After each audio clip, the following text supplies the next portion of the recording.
Back at y'all with another car video. This one's gonna be kind of off the dome, or really off the dome, no notes, nothing, just really off the dome, and something I feel is important to talk about because it's an issue that you're inevitably, no matter how old you are, you're going to encounter this type of person in your lifetime, and if you haven't already. And 9 times out of 10, if you're watching this video, you probably already encountered this kind of person. But one of the most dangerous kinds of people that you can involve yourself with in any way, or that you can allow to remain in your life, is a narcissist. Now, I'm not going to get into this whole covert versus overt narcissism. Look, if you want to talk about, that's a whole subject for another video. This is just narcissism as a whole. Narcissism as a whole is one of the most insidious things that a person can deal with. And I say that because I'm going to share a personal story, a really personal story. It's not my first encounter with someone like this. So my mom's ex-husband, my ex-stepdad, was basically a dude who, in the beginning, he wanted to be our best friend. Like, he wanted to be, when he first came into our life, when he came into my mom's life, and subsequently came into mine and my brother's lives, he had always pushed this notion that he had wanted to be our friend. He wanted to be our best friend. And he would do things, of course, like buy stuff, like stuff that he really just didn't fucking have to do, like going to the fucking like pawn shop and buying us like new game systems and shit that we didn't fucking ask for, buying us phones and shit that we didn't ask for, doing a lot of like really like nice shit for us that we didn't ask for. And of course, like at our young age at that time, we're not thinking much of it. We're thinking this dude's doing some real nice shit for us. But it didn't take too long, really not even an entire year, for this guy to like really show his ass and show what kind of person he truly was. And exactly as narcissists do, he used the things that he did for us as bargaining chips. He used the things that he did for us as tools to dangle over our heads. He used those against us and threw it in our face later. This is the same nigga I will catch him like with the door open. He would talk shit about me and like my brothers, but usually if I was home, for example, since this is my story, I'm going to talk from my perspective. Let's say I'm home and it's just me and him home. He's on the phone with one of his friends or someone in his immediate family. He would have the door wide open and just absolutely shit talk me and my brothers in earshot of me so he could know that I would hear. All of that eventually snowballed into like me and this guy literally not liking each other at all, because after a certain point you can only put up with so much. And he was putting my mom through shit, he was putting me through shit, he was putting my brothers through bullshit, all to make himself feel better. Because he didn't get with my mother because he wanted what was best for her or genuinely like admired her. He got with her because he wanted to fulfill something within himself and put off this image to the rest of the world. Because not only would he do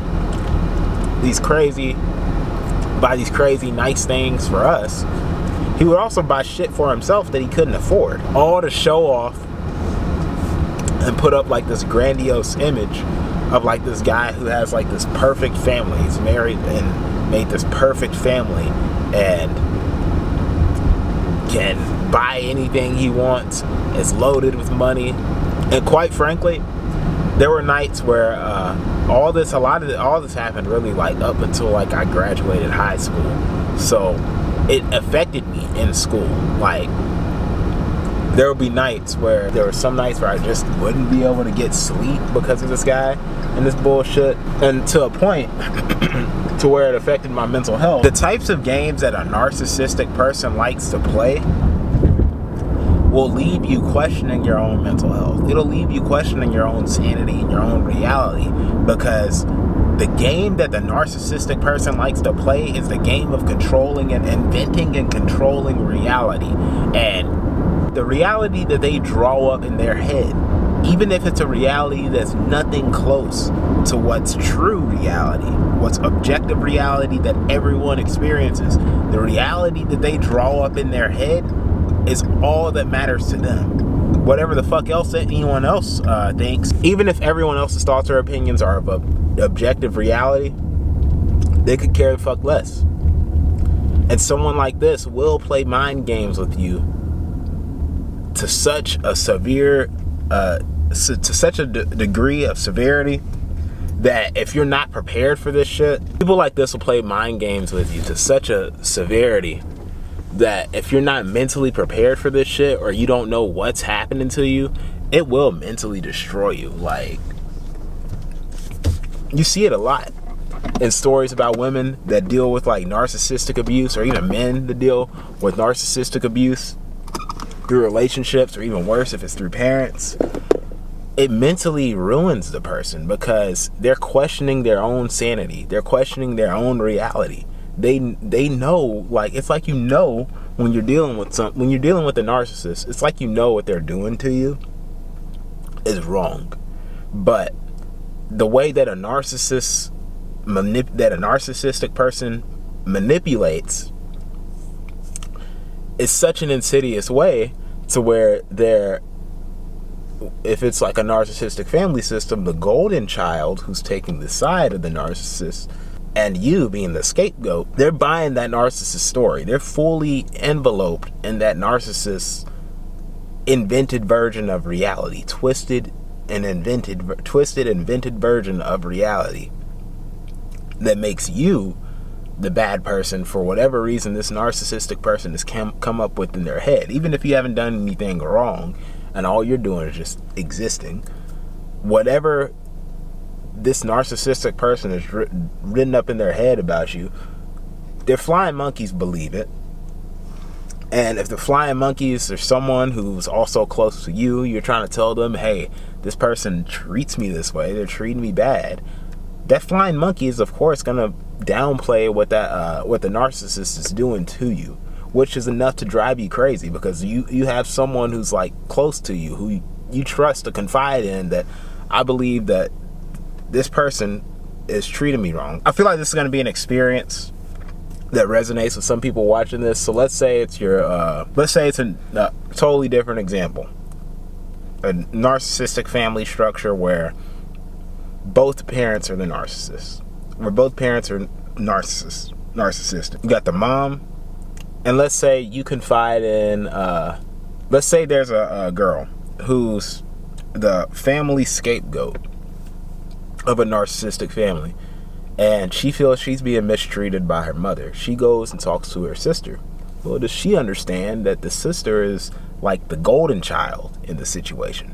The sister gets to get away with many things, and the sister gets fed a certain narrative and gets a certain seed planted in her head to where she's pretty much super easy to manipulate and steer in whatever direction. Let's say this girl who's a family scapegoat confides in her sister, who, little does she know or understand, is the golden child. So she's already got a certain seed planted in her brain to fit this narrative, to follow the narcissist's twisted, invented version of reality.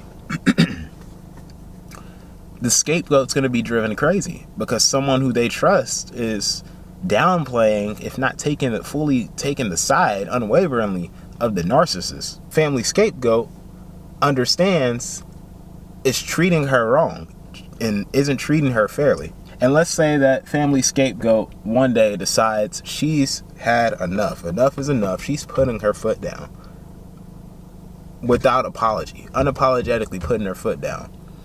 And she decides to stand up directly to this narcissist, whether it's her mom or her dad. What do you think's going to happen? Narcissist apologizes, realizes that they have treated their own daughter or son, their own daughter, unfairly. You know what a smear campaign is? Because that's exactly what usually follows moments like this. And smear campaigns, oh yeah, it's exactly what it sounds like. It's intended to ruin you. So they will go and contact your job. They will go and contact people close to you and feed them these lies about you. They'll know they're lying. They won't feel any shame or guilt in lying. They'll know it. but they'll feed anyone who will listen to them and who will take out the time to listen these lies. And if you don't see where that can eventually lead to, because narcissists have no shame. Like, there's almost no ceiling. There's almost not a floor as to how low a narcissist will go to smear someone during a smear campaign. Almost no floor at how low they'll go. So you can imagine just how bad that can be in the average person's life. So let's say in a relationship, narcissistic relationship, a guy breaks up with a girl that's a narcissist. You think because narcissists do not take rejection well. They don't take being left well. They don't take someone telling them no well. They don't take that well. They don't take boundaries well at all.